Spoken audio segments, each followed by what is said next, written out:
from the moment your alarm goes off, the day becomes a long, long hallway of doors you have to walk through. You have to get up. You have to go to work. You have to eat that sensible thing. You have to push through the exhaustion when your body is pleading for a little pause. Each personal want is met with an obligatory have to. The day becomes a long series of quiet negotiations with yourself, where you're always on the losing side. A constant stream of saying no to rest, no to play, no to little sparks of want and desires. And so, the pressure begins to build up. A quiet, simmering frustration bubbles up. It's a feeling of your life being on a conveyor belt, and you're just a passenger riding along all day. You have said no to yourself in 100 different ways. But then something shifts. A new voice cuts through the noise. A voice that doesn't have to. It screams, "What?" It's a deep, burning desire for yes. And it latches onto something simple. That chocolate bar on the checkout aisle. That new gadget you saw online in a commercial. It doesn't even matter what it is. What matters is the actual choice. Suddenly, the narrative flips. I want this. I can have this. I deserve this. And in that moment, you are actually choosing. You are finally taking the wheel. You grab the candy. You click the buy now. You open that packaging with a surge of defiant excitement. You devour it. A moment of pure bliss.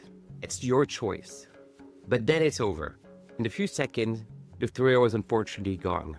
And what replaces it is that old familiar feeling of the conveyor belt that starts running again. And you're left with a confusing sense that in your attempt to seize control, you somehow lost it all over again. Now, imagine your will, your personal desire, is a river. On most days, we force this river into a narrow, concrete channel made of all the things that you have to and your responsibilities. This river isn't allowed to curve, to slow down, to meander. It has been given only one choice, and that is to go straight, to go fast, and to go forward. But a river is a powerful thing. The more you constrain it, the more pressure builds against those concrete walls. The urge, the binge, that's not the river being weak.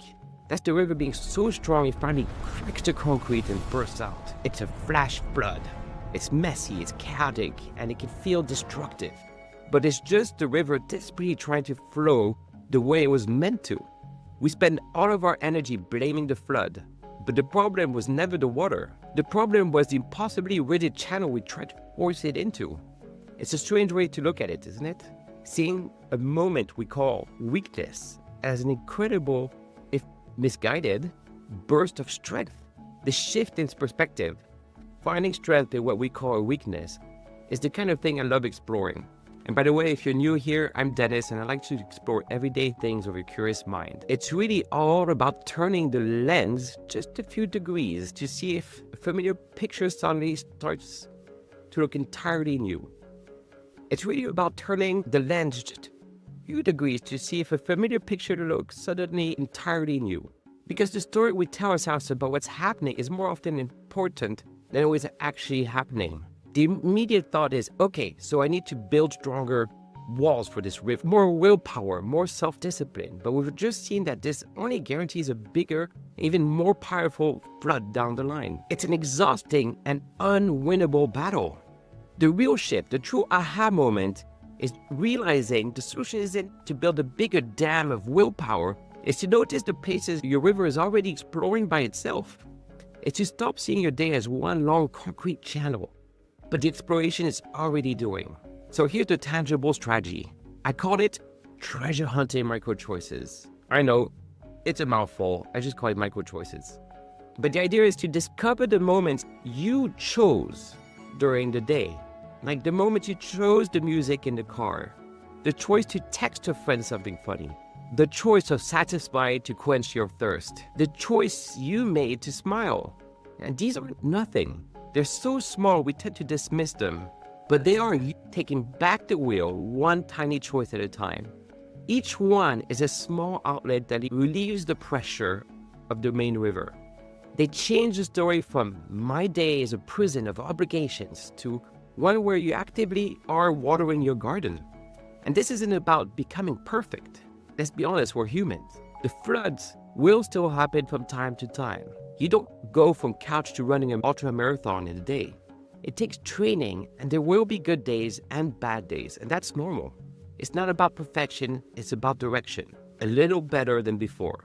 By noticing and celebrating the small choices, you remind yourself that you're not just a passenger. You're in control in more ways than you think. And the question isn't how to stop the flood. The question is, where did you let your river flow today? And I want to know. Drop the smallest, most insignificant choice you made today in the comments below. Let's start building a library of ideas together, because your insignificant choice could be the one that helps somebody else take back control today. Until next time, stay playfully curious. Stay playfully curious.